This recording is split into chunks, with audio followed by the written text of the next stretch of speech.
changotigwera pachipangizo chimene chili chodalirika kusangalatsa wanthu ku dziko lapansi chimene chimatchedwa kuti WhatsApp.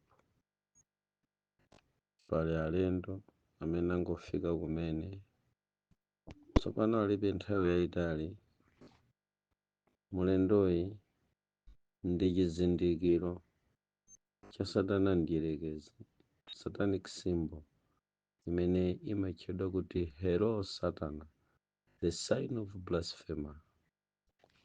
Hello Satan, the sign of blasphemer ndi zimodzi mwa satanic symbols zimene zatulukira kudzagogoda pa tsamba la mchezo lotchedwa WhatsApp.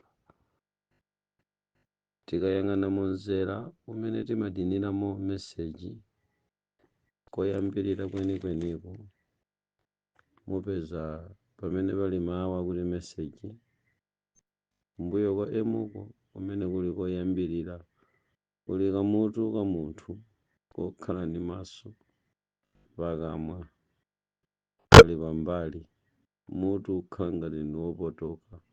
Sindikudziwa ngati mukuchidziwa chinthu chimenechi dziko lapansi kuti nchani.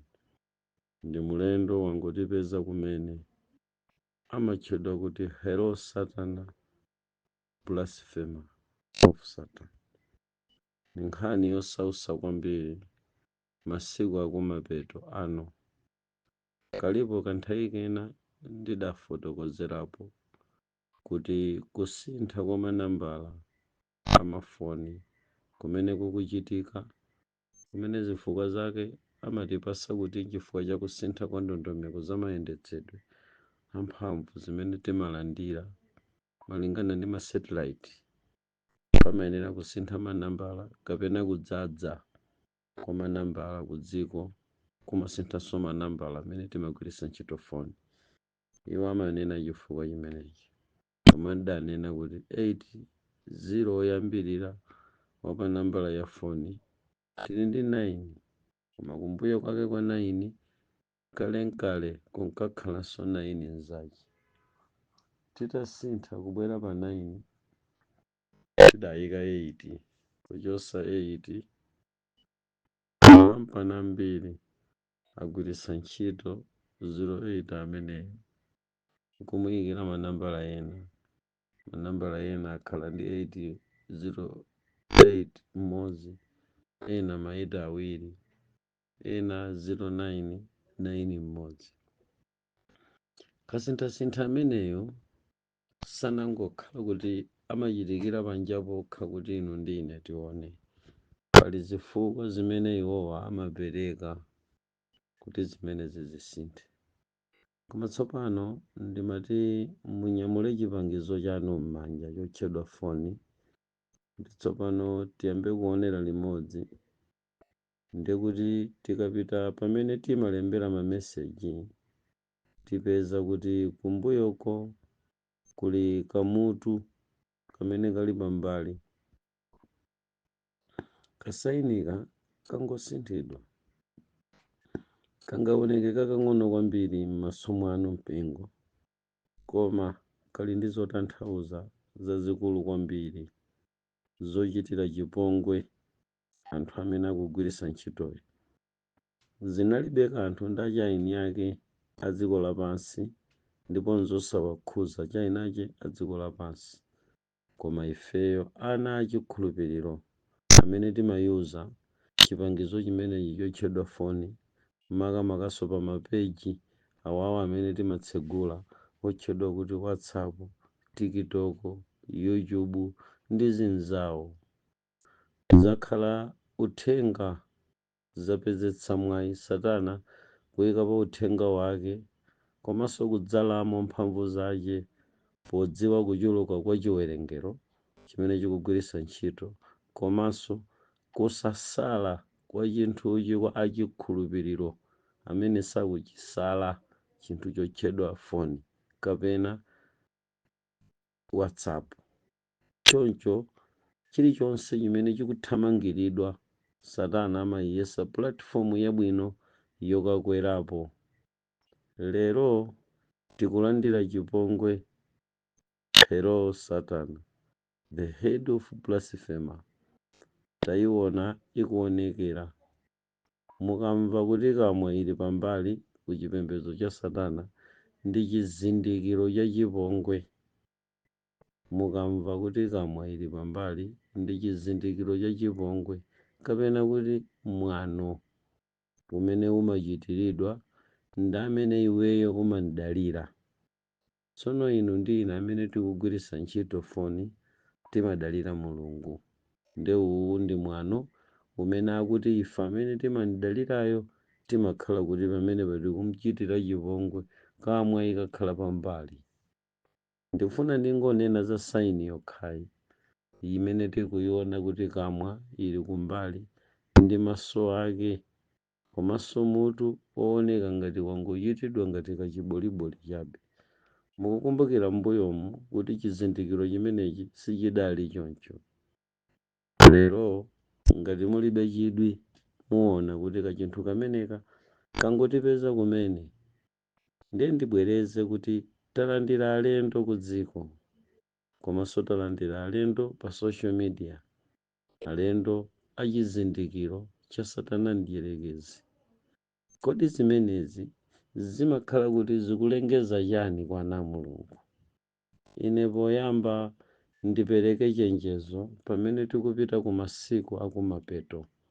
Ana Mulungu, tiyeni tsopano mitima yathu iyambe kupeza njira zina zozizolowezetsa kutuluka pa peji ya WhatsApp kapena kutuluka pa zipangizo zambiri zimene timazipeza ndi kuzigwiritsa ntchito pa foni. Chifukwa chinthuchi tsopano eni yake ayamba kuonetsera zinthu zimene zinali zobisa, ayamba kuzionetsera kuti wofuna azigwiritse ntchito akulambira Satana choncho, wosafuna azisiye chifukwa choopa kulambira Satana. Ndidanena kuti tikupita zaka zimene Satana sazabisa maganizo ake, zimene Satana sazabisa upangiri wake, adzadzika poyera zonse ndipo aliyense adzaona chochitikachi chili nkuchitika. Palibe chimene chidzabisike ngakhale nchimodzi chomwe. Ziwanda zidzaonetsera poyera ntchito zawo. Ine mmene ndinali kutulukira ndikuona katundu uyu akuonekera kamutu katundu omanga ni mawaya musakaoneka wamba pali language pamenepa. Mukayiona kamwa ikukupasani ngati ka V koma kogona mbali, ka triangle koma kogona mbali. Ni nkhani zosausa kwambiri zimene mukuzipeza pamenepo. Tsopano ndiye kuti mukupita ku Illuminati symbols kumene mukapeze kuti kumakhala malumbiro olumbirira kupembedza Satana ndi chionekedwe chopembedza Satana. Pakokha kanthu kameneka kali mchinenero chonenerera chimene tiyenera kuchizindikira ngati anthu amene tidzigwiritsa ntchito chinthuchi. Ndinene kuti tikupita ku masiku opsa kwambiri amene ngati ana Mulungu sitiona bwino tikodwa ndipo titha tonse. Kanthu kameneka ndi chizindikiro cha mutu wa Satana mdierekezi umene umayimira mwano. Pamenepo ndi kamwa yokhala pambali ndi mwano kuchitira munthu ku dziko lapansi koma mbuyanu amene inu mumandalira.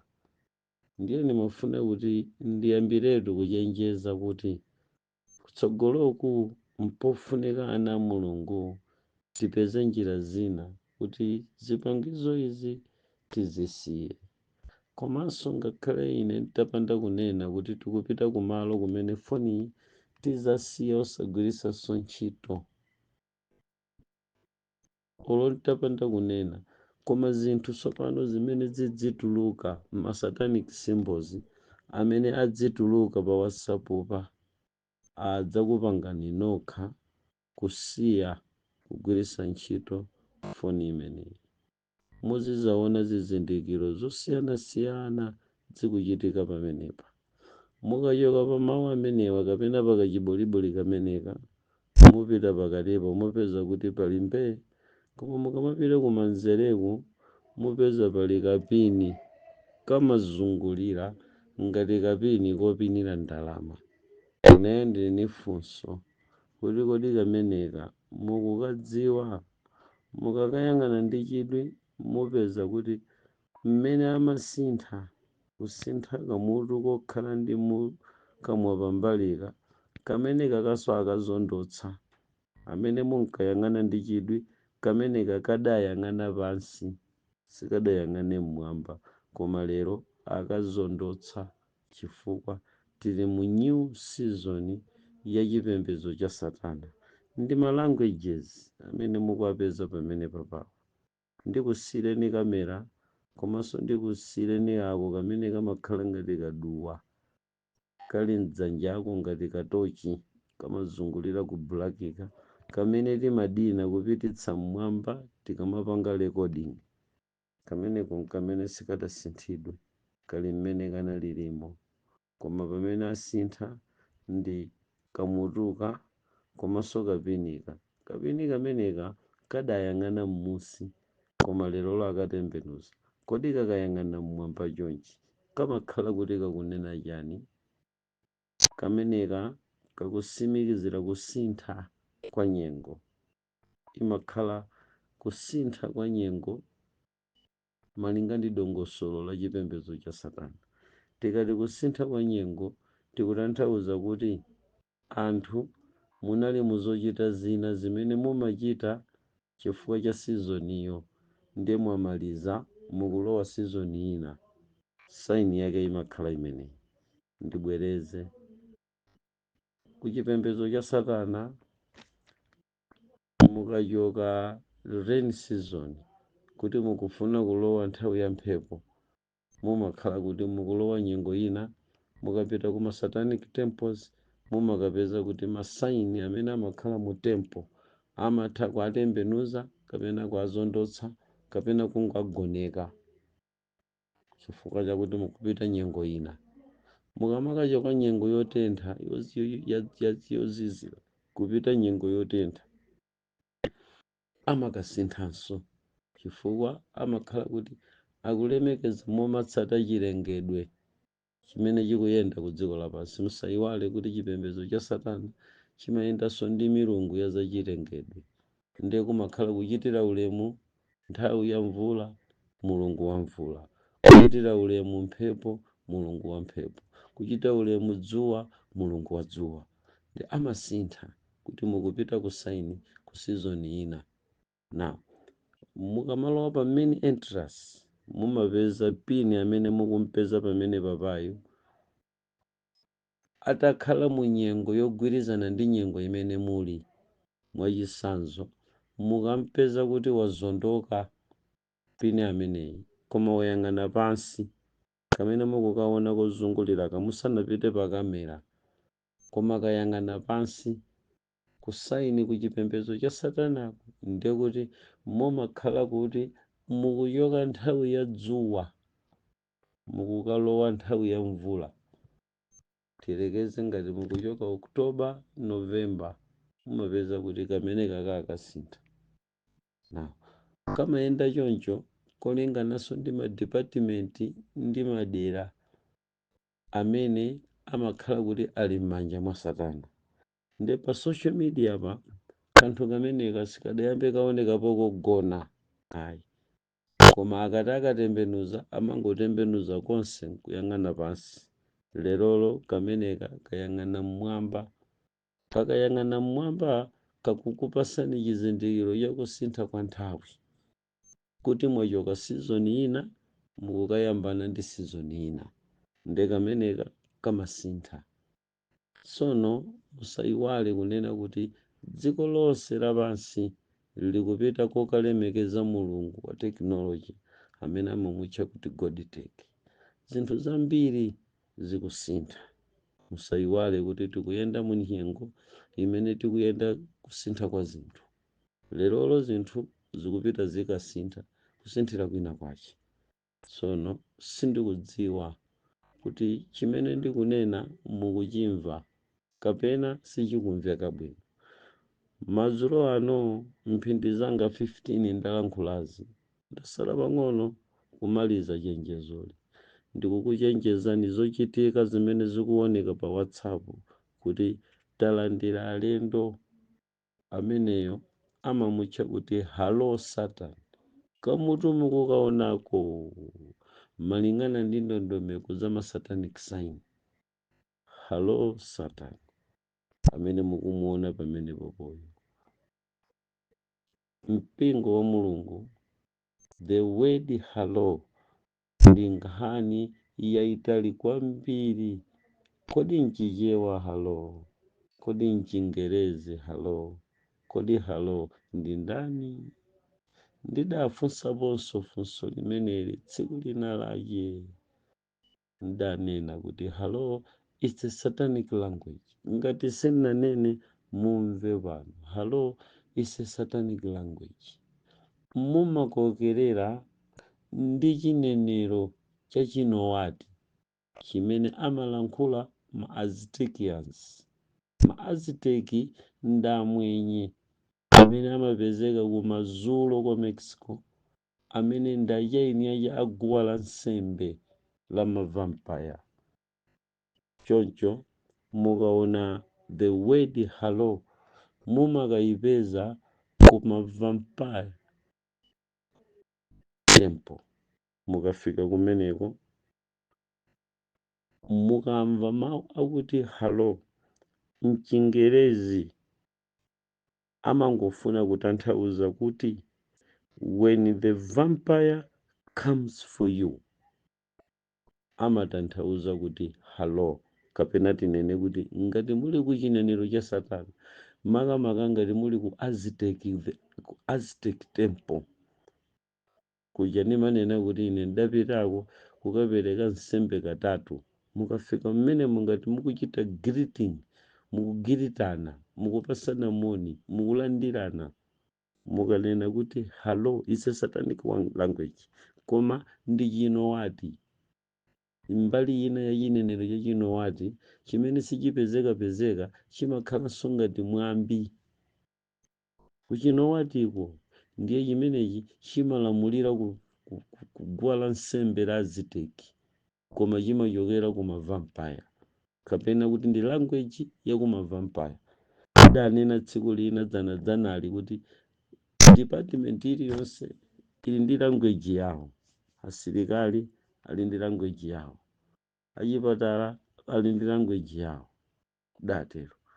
Sono nimanena kuti awanso ali ndi language yawo. Kuti akakupasani kuti halo, amafuna kunena kuti when the vampire comes for you.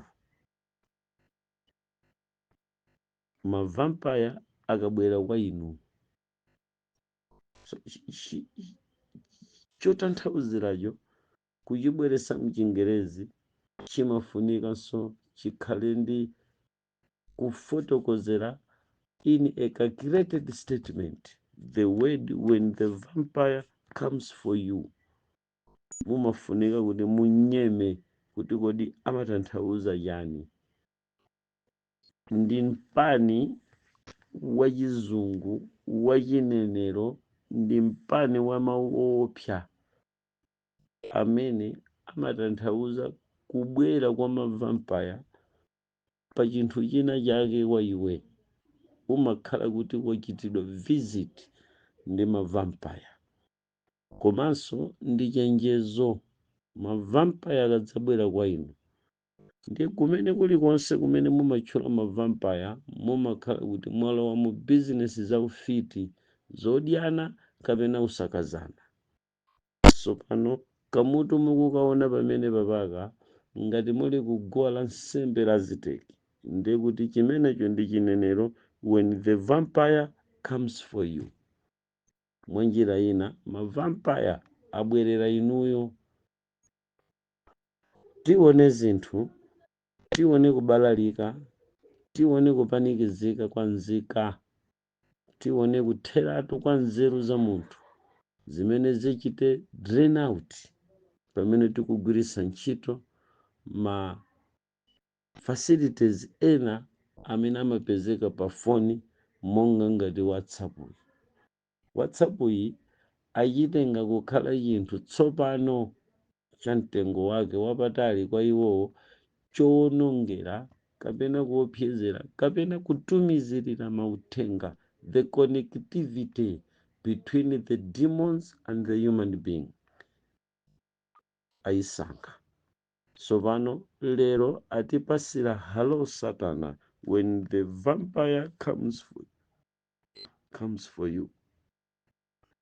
Yaonekera pa WhatsApp pa mwakaona kamene kaka kamutuka tsopano kali pambali ndi hello Satana. Ine mundilole kuti ndilankhule chimenechi ndikupatsenso ndi kapini kakukhala pakatipo, khala ngati kopinira ndalama. Mwakaona kameneka katembenuka kayang'ana kumwamba, ndikuti tsopano talowa mu season ina, new season mmene talowa mu new season. Uthenga umene tikulandira pano ndi wakuti when the vampire comes for you, ndeka moto mukukaonaka, the arrival of the vampires. Mpingo wa Mulungu, this sign ili ndi impact yayikulu kwambiri. Tione magazi ku dziko lapansi, sabise sachite somanta, kukhala magubidwe ophana, vanthu aukirana ku dziko lapansi chifukwa when the vampire comes for you, ndi amanena chinthu chimene chichitike mavampire akabwera. Koma apapa amangobisa, amangokupasani mawu akuti when the vampire comes for you, kapena kuti hello, mwayikira pomwepo. Ndisamanena kuti when the vampire comes for you, for imene ndi statement yotalika, inafunika kuti ikhale ndi yonena when the vampire comes for you, chichitike chakuti. Ndisamanena, amangokuopsezani. Now ine ndinene kuti when the vampire comes for you, phase 1, mmene angosinthanso season kuyang'anitsa kumwamba, imeneyo ndi saini yakuti tsopano ready for war, nkhondo iyambike. Kapini kayang'ana kumwamba, nkhondo iyambike. Ndiye chichitika sikuti ni nkhondo yomenyana ngati mmene iniyo mukuganizira kuti kukhala Zambia, kukhala Malawi, ayi, koma kuwukirana, anthu awukirana, mayiko amene sankayembekezeka kuti adzakhala pa nkhondo yachiwiri weniweni akhala. For example, Malawi, dziko limene lakhala lili ndi mtendere kwa zaka zambiri, silinakhalepo mu mchitidwe womenyana pachibale. Koma tsopano with this anointing, with the head of hello Satan, when the vampire comes for you, tiyembekezere kukhapana, kuphatikiza kuti the season yasintha. Chifukwa kapinika kayang'ana kumwamba, ndikuti season asintha, tiyembekezere ndewu. Chifukwa mavampire samafika kumalo kudera kudziko kapena mchinthu kuchisiya choncho. Muone kuti mgwirizano kukambirana kukhale kosagwirika. Ndinanena kuti kamwa pambali ndi sainiso ya mwano ku dziko lapansi. A satanic blasphemer, kukhale mwano ku dziko lapansi. Muyembekezere chimenechi. Mauthenga amene timapasana pa foni ya WhatsApp, tsopano anthu tiyamba kutumizirana za mwano, za chipongwe, pazituluka mwano. Muzandivomereza okondedwa anu, abwenzi anu, anthu amene iniyo simumayembekezera kuti angakulankhulani za chipongwe, ndi mmene kabwera kamene kakamu mwina ayamba kalenso kukulankhulani za mwano, kukhala otukwana chifukwa kamwa ya Satana ili pambali, kukhala othirana mphepo, kushatapulana anthu a Mulungu ndi anthu akudziko. Satana afuna agwire ntchito yake pomalizitsa dongosolo lake. Akumaliza atunkuluyi, akupita kokwangu kuonesa masitayilo ake onse akuyipa kwake, lero wabwera pa social media kudzayaluka. Komatu ine nnene nandi ine mkulu iwe uyaluka chifukwa palibe ngakhale chimodzi chimene ndikusiyire. Ayi, palibe. Ndilankhula kalikonse mpaka zifike pa muyezo wakuti dzikoli likudziwa ndithu. Ndichenjeze kuti ana Mulungu tsopano mmene zayamba kumaoneka zinthu izi, tipeze njira zina zotumizirana mauthenga, tiyambe kuphunzira kukhala opanda WhatsApp, tiyambe kukhala opanda WhatsApp ngati kale lija.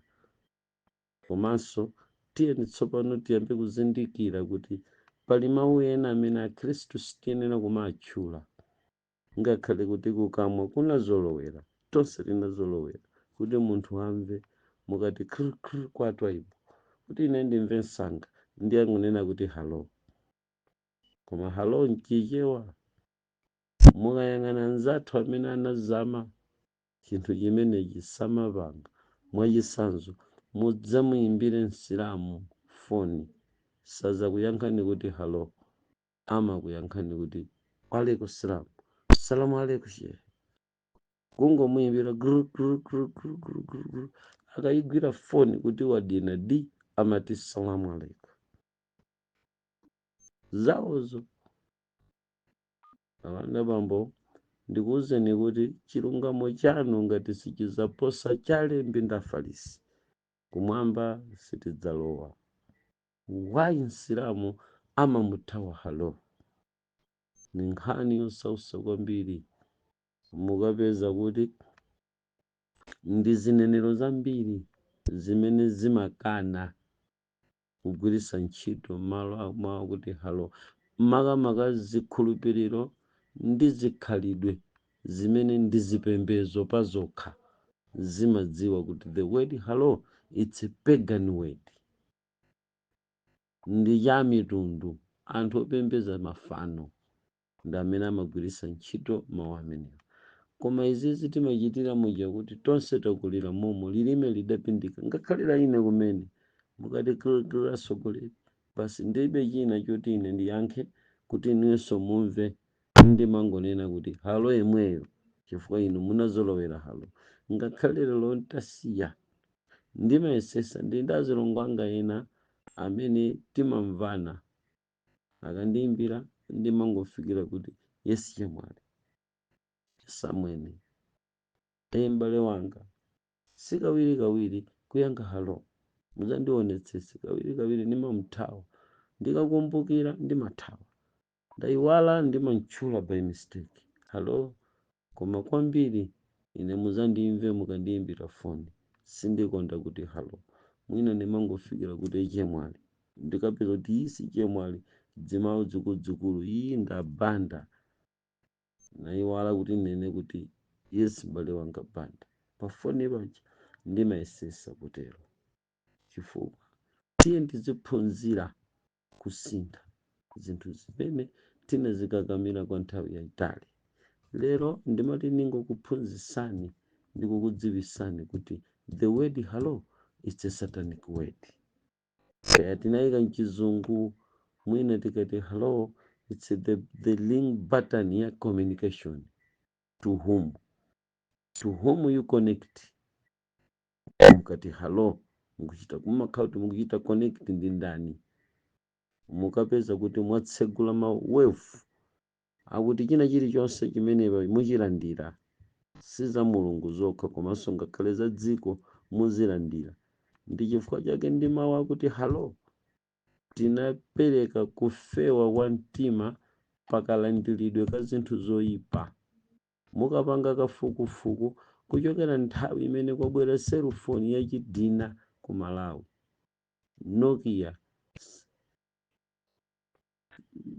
Nokia wati 210 kainali Nokia 1510 ku idali ndi manamba. Itangofika foni imeneyi kapena kuti mene mafoni am'manja anafika, tinali kulandira chinenero chotipititsa ife kukulandira zinthu zachabe mwa ize. Mukati halo mumakhala mu mtimu ya anthu amene mumalandira zinthu wamba mwa ize. Azibusa tsopano kuchokera nthawi imene takhala tikumapanga halo halo halo halo, muzifufuze nokha mukapeza kuti munalowa mchipani cholandira zinthu zosakhala bwino mophweka. Munthu kukuyesani kulilandira yeserolo nkugwa nawo pa yeserolo koma mophweka. Zinthu ngati zimenezi takhala tikuyenda mophweka kwambiri, mophweka kwambiri, kulandira zinthu mophweka kwambiri chifukwa cha mawu akuti halo. Mumakhala mukuyika ndondomeko mu ubongo wanu kuchita accept zinthu zimene kale simukanapanga koma tsopano mutha kupanga. Ize ndikanatha kupita kutali kwambiri koma ndimati ndingoti kodi mwaona alendowa pa WhatsApp. Tikulandireni alendo kudziko la Zimu ili, mwadza kuti mudzachitenji. Ngakumene kuli mwana wa Mulungu amvere na audio imeneyi. Ine ndipemphere pemphero ili. Wolemekezeka Mulungu wakumwambamwamba, amene inu ndinu mwini anthu onse amene amagwiritsa ntchito WhatsApp. Ndi anthu anu, ndatumiki anu, onsewa anabadwa m'dziko lino ngati anthu anu. Timagwa nzofoka, timagwa nzolimba, koma ine mtumiki wanu ndikufuna ndikize m'manja mwanu anthu anu kuti zinthu zimene zikubwera mobisika kuchoka kwa oyipayo, anthu anu mwateteze chifukwa alibe tchimo, sadziwa kanthu, safere zaini yake. Tamverani Mulungu wathu, tikupemphani.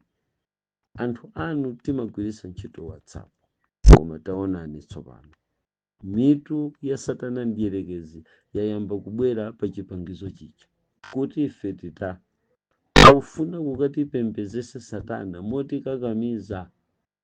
Tikupempha Ambuye kuti mutiteteze, ndipo izi zimene akuchita zikumayika mitu yake. When the vampire comes for you, ife tikunena kuti mu dzina la Yesu Khristu mavampire sanabwerere kwa ife, ndipo simukubwerera kwa ife, ndipo sitikugwidwa ndi ukapolo wa masaini akowa. Ayi, ife ndiotetezeka. Bible linatiuza kuti tidzaponda paminga osabayidwa, tidzayenda pozama osamira chifukwa cha dzina lake. Ndikulengeza kuti mkhristu ina aliyense amene wagwiriza foni pakusintha kwa chizindikiro ichi chimene chili munzera olemberapo message pa WhatsApp, kamutu kameneka kahero Satana kasachite effect iliyonse kwa mwana wa Mulungu. Tikukupondereza hero Satana, tikuseweresa, tikudina ngati chinthu chopepera cha dziko. Sukhuza aliyense chifukwa ana Mulungu ndiotetezedwa ndi mwazi wa Yesu Khristu.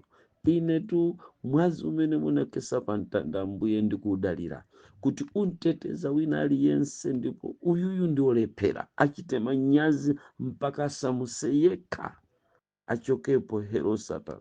We are not welcome you vampire spirit. No, tikukupanga reject the spirit of vampires. Tikuikana.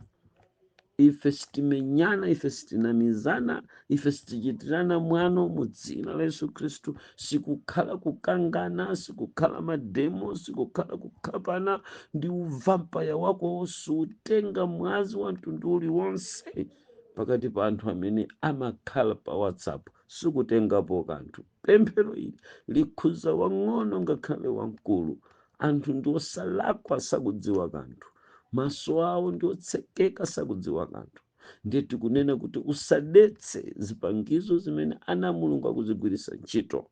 Tikuyeretsa, tikuzipatula zipangizo zimene zili m'manyumba mwawo, kuti iweyo ungokhala empty, usagwire ntchito yoyambitsa mwano. Kamwa yako ya pambali tikulengeza kuti ikhale pambali choncho. Timakudziwa kuti we Satana kamwa yako ndi ya pambali.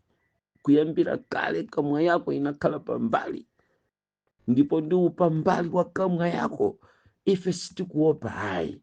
Tikulengeza kuti udzakhala ndi kamwa ya pambali choncho mpaka pamene ukafika ku Gahena. Ife pathu ndipolongoka chifukwa padzanene chilungamo. Upambali wa mabodza, upambali wofuna uzinyenga wanthu, kupanda chilungamo kumene ukukuonetsera pa facility iyi, pa page iyi ya WhatsApp. Kamwa yako ya pambali, ife pathu pali straight, pambali ndi pako. Upite napo kutali, ife tidzachitira chilungamo pa peji imeneyi, tidzalalikirapo uthenga pa peji imeneyi, tidzatumizirana mauthenga achilungamo pa peji imeneyi, sitidzachitirapo chipongwe dzina la Mulungu. Tikulengeza ndipo tikulonjeza Ambuye, tidzakhulupirika pamene tikuyenda m'matchera mitundu a dziko lapansi. Zambiri ndi zoonongeka mukapanda kutiteteza mdziko tigwira chiti, pakuti zonse Satana afuna kutenga azigwiritse ntchito. Madzulo ano Yehova ndi kuphwanya mutu wa pambali, the head of Satanic. Tikuphwanya umene, tikuphwanya halo. Mutiphunzitse lilime lathu kuvomera mtundu wina tikamayimbira na foni. Sitifuna kupitiliza kukweza oyipayo.